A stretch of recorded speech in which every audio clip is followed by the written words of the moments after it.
नमस्कार, मैं डॉक्टर सीमा Sharma S A Sanskrit classes में आपका स्वागत करती हूँ। विशेषोक्ति अलंकार करते हैं। मम्मट ने क्या लक्षण दिया है विशेषोक्ति अलंकार का? विशेषोक्ति अखंडेषु कारणेषु फल अवचः, अर्थात जहाँ प्रसिद्ध कारण अखंड रूप में विद्यमान हो किंतु उनसे कार्य उत्पत्ति न बताई जाए, वहाँ विशेषोक्ति अलंकार होता है। यानी जहाँ कारण के होते भी कार्य संपन्न न हो, यानी कारण अखंड रूप में विद्यमान है, पूर्ण रूप से विद्यमान है। विशेषोक्ति अखंडेषु कारणेषु फल अवचः, प्रसिद्ध कारण जो है अखंड रूप में विद्यमान हो किंतु उनसे कार्य उत्पत्ति अवचः, फल अवचः, फल की प्राप्ति न बताई जाए, वहाँ विशेषोक्ति अलंकार होता है। यानी एक कार्य को करने के लिए अनेक कारण अपेक्षित हों, वह सब कारण मिल भी जाएं फिर भी कार्य की उत्पत्ति ना हो, यानी बहुत सारी चीज़ें इकट्ठी भी हम कर लें, कारण हमारे पास हैं परंतु फिर भी कार्य की उत्पत्ति ना हो, तो वहाँ विशेषोक्ति अलंकार होता है। यहाँ मम्मटाचार्य क्या कहते हैं? कारण के होने पर भी कार्य के ना होने का जो कथन है उसके तीन निमित्त हैं, जिनके कारण ये विशेषोक्ति तीन प्रकार का होता है। यानी ये अभी हमने पहले लक्षण किया, मम्मट ने इनका ये लक्षण दिया है कि विशेषोक्ति अखंडेषु कारणेषु फल अवचः है, कि कारण के होने पर भी, अखंड रूप से कारण के विद्यमान होने पर भी, परंतु उनसे किसी प्रकार की कार्य की उत्पत्ति न हो। यानी कारण के होने पर भी कारण के होने पर भी कार्य के ना होने का जो कथन है उसके भी तीन निमित्त हैं, जिनके कारण ये विशेषोक्ति तीन प्रकार का हो जाता है। अनुक्त निमित्ता, उक्त निमित्ता और अचिंत्य निमित्ता। यानी विशेषोक्ति के तीन भेद हो जाते हैं। पहला हमारा भेद क्या है? अनुक्त निमित्ता। विशेषोक्ति के तीन भेद हैं। पहला है अनुक्त निमित्ता विशेषोक्ति। विशेषोक्ति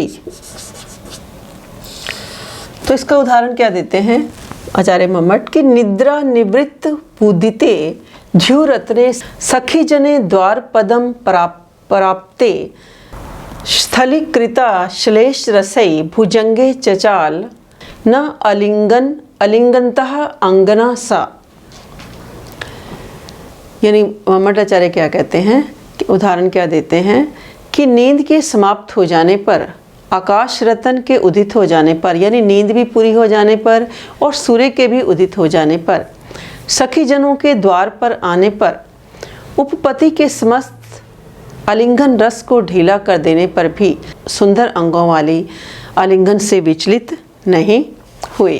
तो यहाँ आलिंगन के परित्याग के कारण यथा निद्रा भंग, सूर्योदय आदि के सद्भाव में भी आलिंगन परित्याग रूप कार्य के अभाव का कथन है, जिसमें विशेषोक्ति अलंकार है।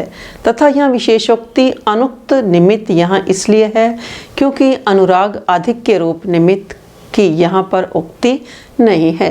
यानी जो नायिका है किस प्रकार वो अपने अनुराग की अधिकता को दिखा नहीं पा रही, इसलिए ये किसका उदाहरण है? हमारा अनुक्त निमित्ता का उदाहरण है।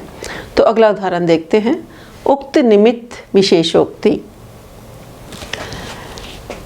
कर्पूर इव दग्धो अपि शक्तिमान यो जने जने नमो अस्तु वार्या वीर्याय तस्मै मकर केतवे। कर्पूर इव दग्धो अपि, कि कपूर के समान जला हुआ भी जो जन जन में शक्तिमान है, उस अकुंठित शक्ति वाले कामदेव को नमस्कार। अर्थात कपूर के समान जला हुआ भी जो जन जन में शक्तिमान है, उस अकुंठित शक्तिमान मकर केतन अर्थात कामदेव को नमस्कार करता हूँ। कामदेव को नमस्कार है। तो यहाँ पर कामदेव की शक्ति का नाश कार्य है और उसका कपूर के समान जल जाना कारण है। कारण के उपस्थित होने पर भी कार्य नहीं हुआ, अतः यहाँ विशेषोक्ति अलंकार है। यानी शक्तिमान होने में हेतु है उसका अकुंठित शक्ति संपन्न होना। अतएव यहाँ क्या है? उक्त निमित्ता विशेषोक्ति अलंकार है। तो दोबारा से देख लेते हैं कि कर्पूर एव दग्धो अपि शक्तिमान यो जने जने नमो अस्तु अवार्ये वीर्याय तस्मै मकर केतवे। कि कपूर के समान जला हुआ भी जो जन जन में शक्तिमान है, उस अकुंठित शक्ति वाले कामदेव को नमस्कार है।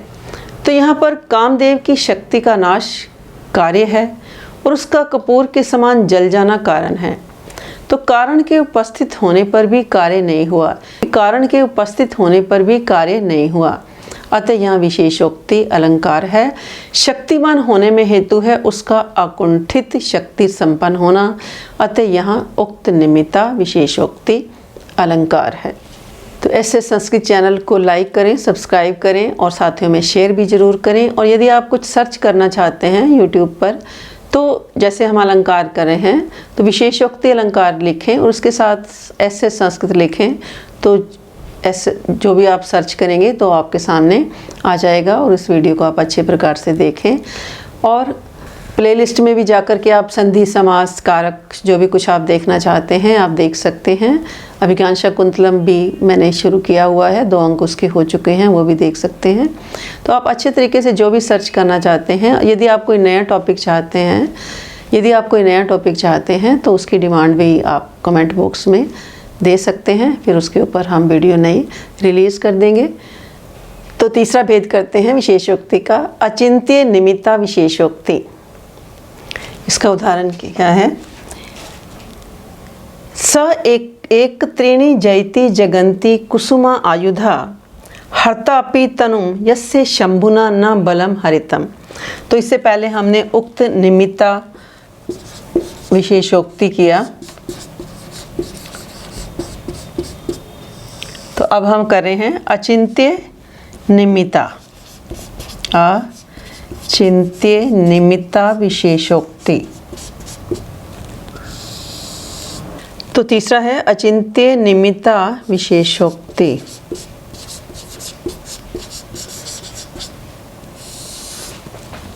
तो उदाहरण इसका क्या दिया है मम्मट ने? स एकः त्रीणि जयति जगन्ति कुसुम आयुधा हर्तापि तनुम यस्य शंभुना न बलम हरितम।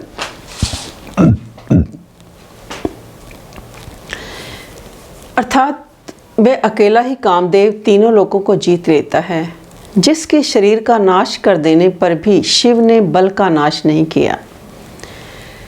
कहने का भाव ये है कि एक तो कामदेव सर्वथा अकेला है, दूसरा उसके धनुष बाण फूलों के हैं जिनमें कोई दम नहीं, फिर भी तीनों लोगों को जीत लेता है। भगवान शंकर ने उसके शरीर को नष्ट किया किंतु बल को नष्ट नहीं किया। यहाँ बल का हरण कार्य है और शरीर का हरण कारण है, यानी कारण संपन्न हो गया किंतु कार्य नहीं हुआ। तो यानी विशेषोक्ति अखंडेषु कारणेषु फल अवचय, कि अखंड रूप से कारण के अखंड रूप से विद्यमान होने पर भी कार्य संपन्न ना हो, कि अर्थात वह अकेला ही कामदेव तीनों लोगों को जीत लेता है, जिसके शरीर का नाश कर देने पर भी भगवान शिव ने बल का नाश नहीं किया। यानी कहने का भाव ये है कि एक तो कामदेव सर्वथा अकेला है, दूसरा उसके धनुष बाण फूलों के हैं जिनमें कोई दम नहीं, फिर भी तीनों लोगों को जीत लेता है। यानी कामदेव अकेला ही तीनों लोगों को जीत लेता है। भगवान शंकर ने उसके शरीर को नष्ट किया किंतु उसके बल को नष्ट नहीं किया। तो यहाँ बल का हरण कार्य है और शरीर का हरण कारण है, यानी कारण संपन्न हो गया किंतु कार्य नहीं हुआ। अतः ये विशेषोक्ति है। प्रस्तुत उदाहरण में कारण का अनुमान लगाया जा सके वहाँ अचिंत्य निमित्ता विशेषोक्ति होती है। यानी यहाँ इस बात का अनुमान नहीं लगाया जा सकता कि भगवान शंकर ने कामदेव के शरीर का अपहरण तो किया किंतु शक्ति को नहीं हरा सका। इसका कारण क्या था? इसी कारण ये अचिंत्य निमित्ता विशेषोक्ति अलंकार है। यानी सब कारण विद्यमान होते हुए भी, सारे अखंड रूप से विद्यमान होते हुए भी, एक कार्य को करने के लिए अनेक कारण होते हुए भी कार्य की उत्पत्ति न होना विशेषोक्ति अलंकार माना जाता है। तो इस अंतिम जो हमने उदाहरण किया अचिंत्य निमित्ता का, तो यहाँ पर क्या है कि इस बात का अनुमान नहीं लगाया जा सकता कि भगवान शंकर ने कामदेव के शरीर का अपहरण तो किया किंतु शक्ति को नहीं हरा सके। इसका कारण क्या है, यह सोचने का विषय है। अतः ये अचिंत्य निमित्ता विशेषोक्ति अलंकार है। तो आज हमने विशेषोक्ति अलंकार किया, उसके 3 भेद किए। पहला किया अनुक्त निमित्ता, अनुक्त निमित्ता विशेषोक्ति, फिर दूसरा उक्त निमित्ता और तीसरा अचिंत्य निमित्ता विशेषोक्ति। तो आज के लिए इतना ही। धन्यवाद। जय हिंद, जय भारत।